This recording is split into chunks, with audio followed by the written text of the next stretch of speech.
Hello everyone, welcome to educational affairs. आज हमारी basics of English की 4th क्लास है, जो कि हमारी 90 डेज इंग्लिश स्पीकिंग का ही पार्ट है। आज हम देखने वाले हैं वर्ब। डेफिनेशन हो जाएगी in a sentence a word that represents a physical action और अ मेंटल एक्शन और a state of being. Hindi में अगर मैं बोलूँ तो क्रिया वो चीज़ होती है जो किसी वाक्य में किसी फिजिकल एक्शन के होने का या किसी मेंटल एक्शन के होने का या फिर कोई चीज़ ऐसे ही जो स्वतः ही घटित हो रही हो, उस चीज़ को हम बोल सकते हैं क्रिया। एक नोट बना के हम लिख सकते हैं यहाँ पर, without verb sentence can't be formed. बिना क्रिया के कोई भी सेंटेंस नहीं बनाया जा सकता है। अभी आ जाते हैं टाइप्स ऑफ वर्ब में। Verbs are mainly 5 types. Verb 5 प्रकार की होती हैं। पहली इंट्रांजिटिव वर्ब, इसे अकर्मक बोलते हैं। अकर्मक और सकर्मक। कर्मक मतलब समझ सकते हैं आप कि ऑब्जेक्ट या कर्म की बात हो रही है, तो अकर्मक इसमें कर्म नहीं होता है। ट्रांजिटिव वर्ब सकर्मक, इसमें कर्म होता है। लिंकिंग वर्ब्स, इन्हें हम वर्ब ऑफ इनकम्प्लीट प्रेडिकेशन भी बोल सकते हैं या इन्हें संयोजक क्रिया भी बोलते हैं। फोर्थ है ऑक्सिलरी वर्ब, इन्हें हेल्पिंग वर्ब बोलते हैं। और फिफ्थ लिखेंगे तो लिख सकते हैं फ्रेजल वर्ब्स, संयुक्त क्रिया।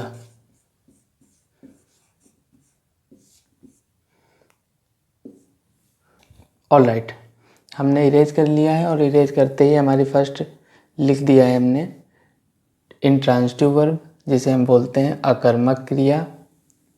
इसकी डेफिनेशन बोलेंगे तो लिख सकते हैं verbs in which the effect of work is limited only to the subject. Hindi में अगर बोलना चाहें तो हम बोल सकते हैं वे क्रियाएं जिनमें कार्य का प्रभाव सिर्फ और सिर्फ कर्ता तक पड़ता है। इन्हें अपना सेंस पूरा करने के लिए ऑब्जेक्ट की ज़रूरत नहीं होती है, और इन्हें डिटरमाइन करने के लिए अगर हम हु का यूज़ करेंगे तो हमें आंसर मिल जाएगा। चलिए एग्जांपल देखते हैं अगर, तो क्या हो जाएगा, राम लाफ्स। पहला एग्जांपल ये लिख सकते हैं। सेकंड एग्जांपल की अगर हम बात करना चाहें तो एक एग्जांपल ऐसे लिख सकते हैं, बस स्टॉप्ड। थर्ड एग्जांपल लिखना चाहें तो लिख सकते हैं सी इज डांसिंग, लिख सकते हैं।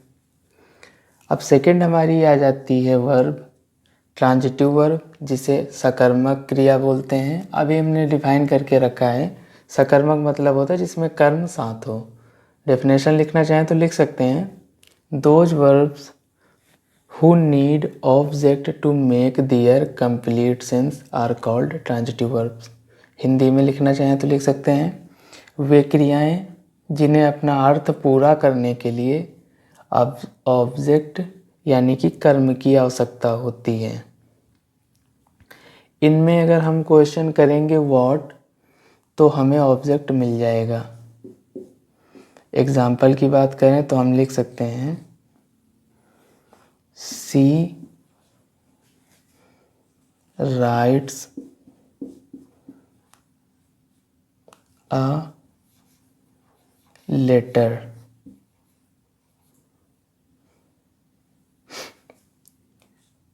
सेकंड लिखना चाहें तो लिख सकते हैं ही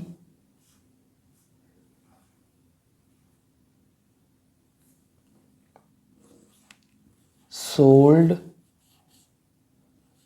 अ हाउस। इसमें से अगर हम व्हाट का क्वेश्चन करेंगे तो अ लेटर मिल जाएगा। What she writes a letter, that means this will be, a letter will be object. और ये जो राइटिंग कर रही है उसके सेंस को पूरा करता है ये अ लेटर, तो ये ट्रांजिटिव वर्ब हो जाएगा। उसने क्या बेच दिया, तो घर बेच दिया, तो घर के केस में क्या हो जाएगा, ये हो जाएगा उसका ऑब्जेक्ट।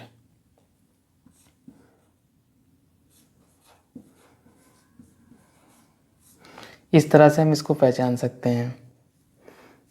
चलिए ठीक है, अभी इसको इरेज कर देता हूँ तो फिर मैं आगे और बताता हूँ। ऑलराइट, हमने इरेज कर दिया है।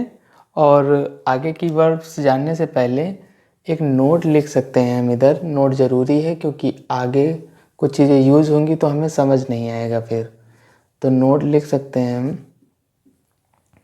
Object can be in many forms. ये ट्रांजिटिव वर्ब्स का ऑब्जेक्ट हो सकता है और वो ऑब्जेक्ट काफ़ी प्रकार का हो सकता है। कभी कभार आपको सीधा सीधा सा आंसर नहीं मिलेगा, जैसे कि ही सोल्ड या शी सोल्ड अ हाउस, इस तरह का मिल जाता है तो ठीक है। उसके अलावा अगर और कुछ होगा तो आपको पहचानने में समस्या आएगी, इसीलिए मैंने ये नोट करा के ये लिखवा दे रहा हूँ कि object can be in many forms.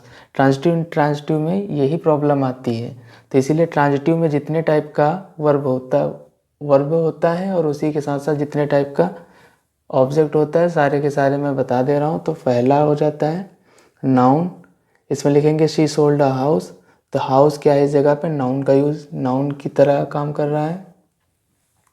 Pronoun I helped him, him क्या हो जाएगा, ये प्रोनाउन हो जाएगा।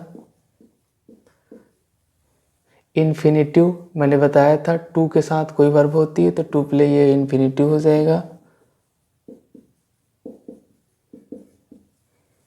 जीरंड वर्ब प्लस आईएनजी होता है तो ये हो जाएगा swimming. Clause we know who has come, ये क्लॉज हो जाएगी। Phrase Indian soldiers know how to fight, ये फ्रेज हो जाएगा। और ये वर्ब में ये चीज़ हम ऑब्जेक्ट इसलिए पढ़ रहे हैं क्योंकि ट्रांजिटिव वर्ब जब हम पढ़ते हैं तो हम देखते हैं कि उसमें वर्ब के साथ साथ ऑब्जेक्ट की भी ज़रूरत होती है। और ऑब्जेक्ट काफ़ी टाइप का हो सकता है, तो कितने टाइप का हो सकता है सीधा नहीं ये लिखा हुआ है, तो किस टाइप का हो सकता है इसके लिए ये ज़रूरी है। तो आपके लिए बहुत ज़्यादा ज़रूरी है कि आप इस चीज़ को याद रखें कि क्या क्या हो सकता है। देन उसके बाद आ जाता है transitive verb with two objects. कभी कभार क्या होगा, एक ऑब्जेक्ट कोई पर्सन हो सकता है, दूसरा ऑब्जेक्ट इनमें से कोई हो सकता है, तो ये भी बहुत इंपॉर्टेंट है। तो ये भी थोड़ा छोटा सा टॉपिक है, इसको भी पढ़ लेते हैं तो हमारा ऑब्जेक्ट पहचानने में कोई प्रॉब्लम नहीं आएगी। तो transitive verbs with two objects, sometimes transitive verbs have two object and these two objects are. देखो कभी कभार ट्रांजिटिव वर्ब्स में दो ऑब्जेक्ट हो सकते हैं और वो होते हैं, एक होता है डायरेक्ट ऑब्जेक्ट, एक होता है इनडायरेक्ट ऑब्जेक्ट। इधर मैं अगर एक एग्जांपल लिखूं तो लिख सकता हूं she writes a letter for me, ये एक एग्जांपल है। इसमें एक लेटर जो एक ऑब्जेक्ट डायरेक्ट ऑब्जेक्ट है और एक ऑब्जेक्ट इनडायरेक्ट ऑब्जेक्ट है। ये चीज़ जो है ये डायरेक्ट ऑब्जेक्ट है और ये जो फॉर मी करके लिखा हुआ है ये इनडायरेक्ट ऑब्जेक्ट है। अभी हम इनको भी पहचानना बता दूंगा मैं, तो इसको पहले हम ये देख लेते हैं डायरेक्ट ऑब्जेक्ट और इनडायरेक्ट ऑब्जेक्ट कैसे पहचान सकते हैं। देन उसके बाद आप ट्रांजिटिव वर्ब में आने वाले ऑब्जेक्ट के किसी भी फॉर्म को आप आसानी से पहचान पाओगे और उसके बाद हम सारी वर्ब्स को कंटिन्यू कर लेंगे। फिर आपका वर्ब का टॉपिक कभी भी आपसे नहीं जानने वाला है। ठीक है, इन ऑब्जेक्ट्स को हमने ऊपर लिख दिया थोड़ा सा इसे, इनडायरेक्ट ऑब्जेक्ट। इसको ब्रीफ करें तो हम लिख सकते हैं this can be a person, animal और a personal pronoun. Direct object की बात करें तो this can be a thing और action.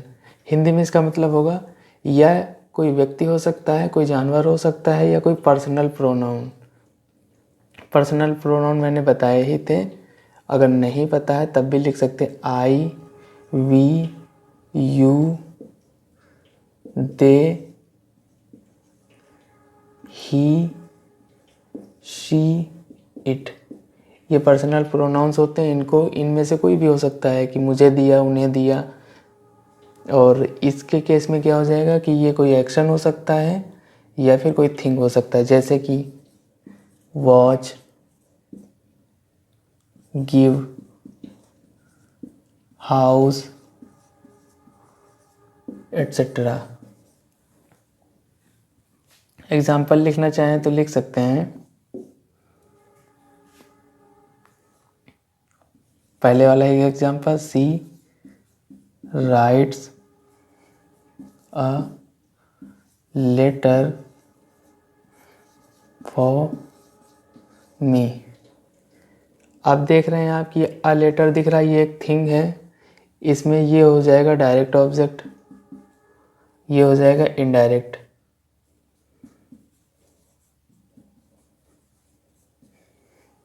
Second, he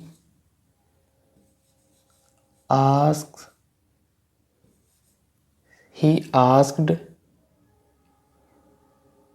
me to give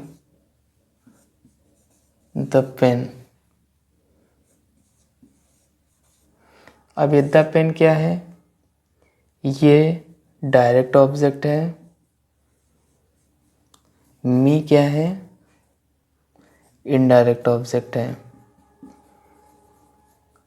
आप बेसिक डेफिनेशन याद रखेंगे तो आपको पता चल जाएगा कि डायरेक्ट ऑब्जेक्ट और इनडायरेक्ट ऑब्जेक्ट में क्या डिफरेंस है, और ये ट्रांजिटिव वर्ब में काम आते हैं, तो आपको ट्रांजिटिव वर्ब पहचानने में बिल्कुल प्रॉब्लम नहीं आएगी। चलिए ठीक है, अब इसके बाद हम अब और बाकी सारी चीज़ें देख लेते हैं और ये कंप्लीट हो जाएगा।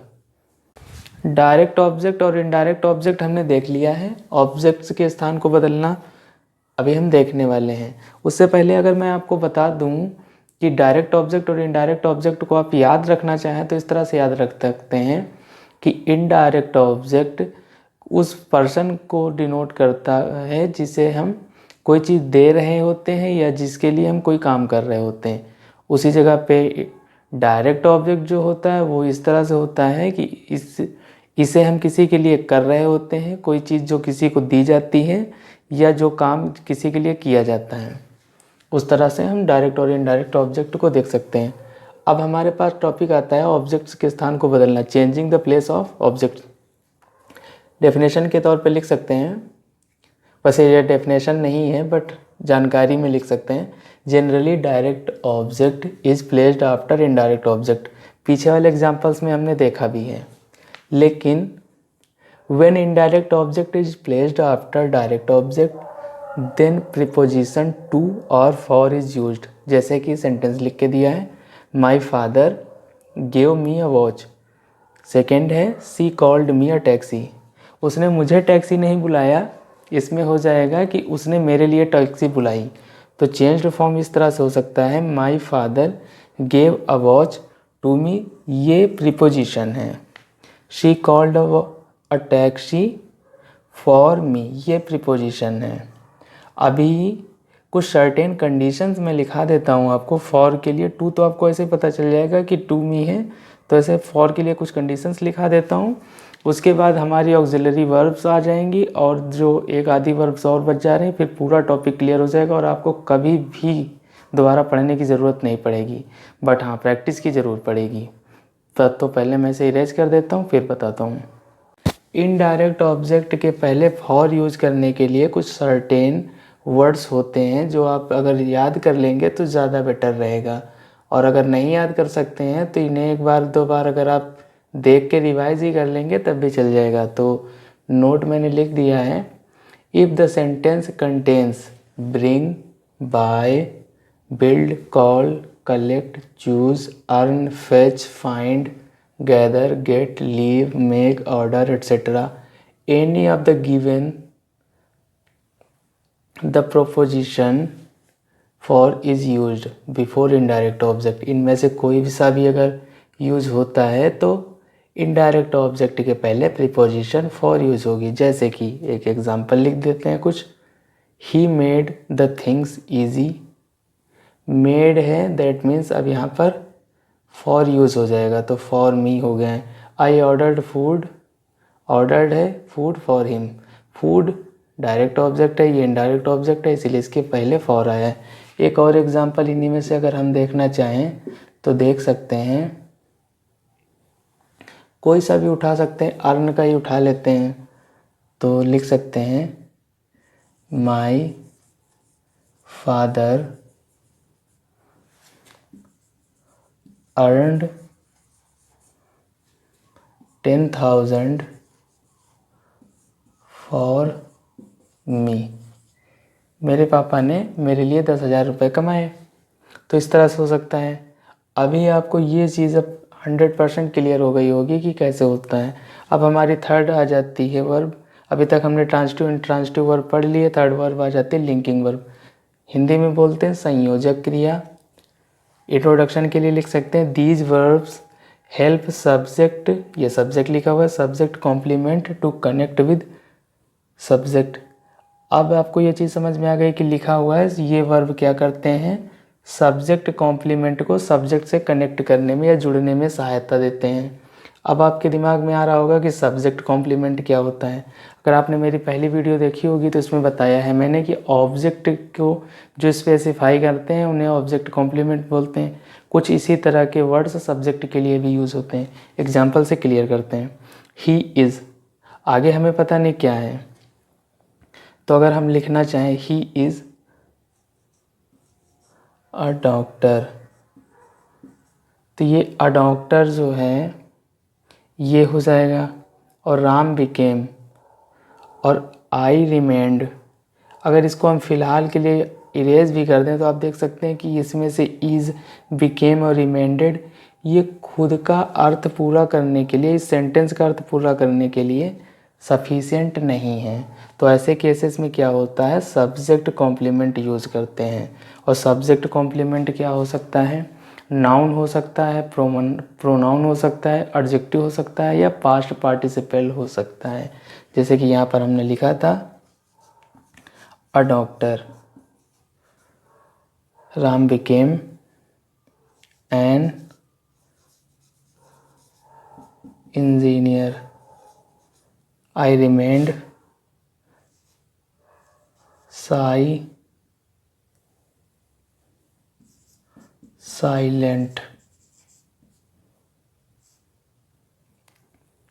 इस तरह से लिख सकते हैं। तो कुछ और आगे चीज़ें इसी में लिख देता हूँ ताकि आपको ये भी कन्फ्यूज़न ना रहे कि सब्जेक्ट कॉम्प्लीमेंट क्या होता है। क्योंकि ऑब्जेक्ट कॉम्प्लीमेंट तो मैंने बताया है, तो सब्जेक्ट कॉम्प्लीमेंट थोड़ा सा डिस्कस कर लेते हैं। उसके बाद ऑक्सिलरीज़ तो हम बाद में पढ़ेंगे क्योंकि इन्हें मॉडल्स में भी पढ़ाना है, तो ऑक्सिलरीज़ को नहीं पढ़ेंगे। देन थोड़ा सा छोटा सा इंट्रोडक्शन है फ्रेजल वर्ब का। आप कहीं पर भी और पढ़ेंगे तो देखेंगे कि फ्रेजल वर्ब्स के बारे में बात ही नहीं करते हैं। मैं आपको इंट्रो तो दे ही दूंगा और कुछ थोड़ा बहुत और भी बता दूंगा ताकि आपको पता रहे।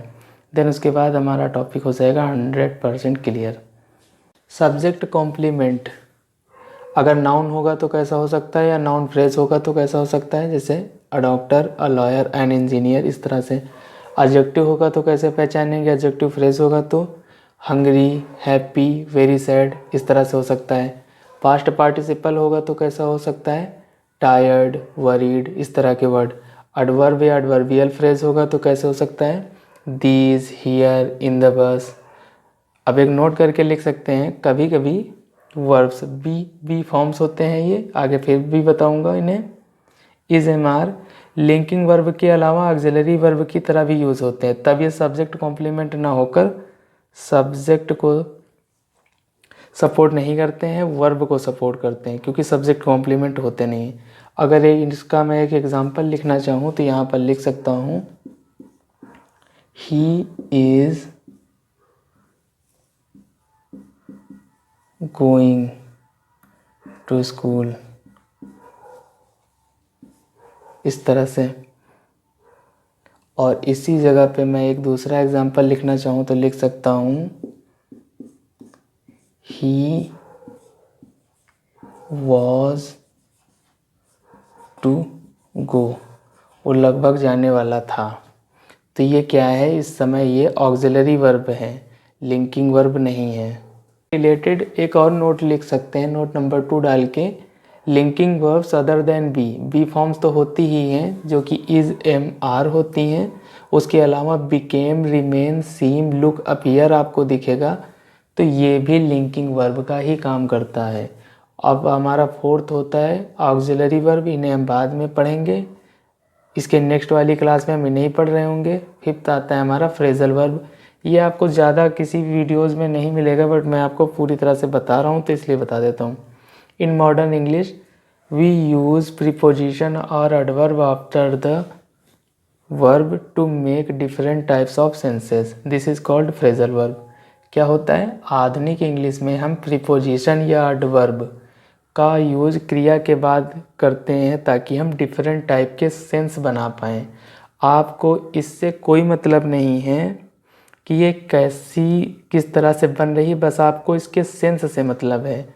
जैसे कि आस्क फॉर लिखा है, तो यहाँ पर आस्क फॉर है तो इसका सेंस बनना है डिमांड का। जैसे कि he asked for the dowry, dowry means दहेज होता है, तो उसने दहेज की मांग करी, दहेज के लिए पूछा नहीं, यहाँ पर मांग होगा। गिव अप या अबैंडन, इसको छोड़ बोल सकते हैं कि त्याग देना या छोड़ दिया। He gave up for government job, for the government job भी लिख सकते हैं या गवर्नमेंट जॉब भी चल जाएगा। तो उसने क्या किया है, गवर्नमेंट जॉब के लिए बिल्कुल प्रिपरेशन छोड़ दी, उसे त्याग दिया, छोड़ दिया है। तो आज हमारी ये सारी की सारी वर्ब्स की क्लास कंप्लीट हो जाती है और मैं आशा करता हूँ कि आप सबको ये क्लासेस समझ में भी आ रहे होंगे और आप अच्छे से पढ़ाई करेंगे। अगर आपको वीडियोस अच्छे लगे तो आप चैनल को सब्सक्राइब कर सकते हैं और अगर कोई कमी रह जा रही है तो आप कमेंट में बता सकते हैं। तब तक के लिए आप स्टे ट्यून्ड रहिए और चैनल को सब्सक्राइब कर लिए। Thank you.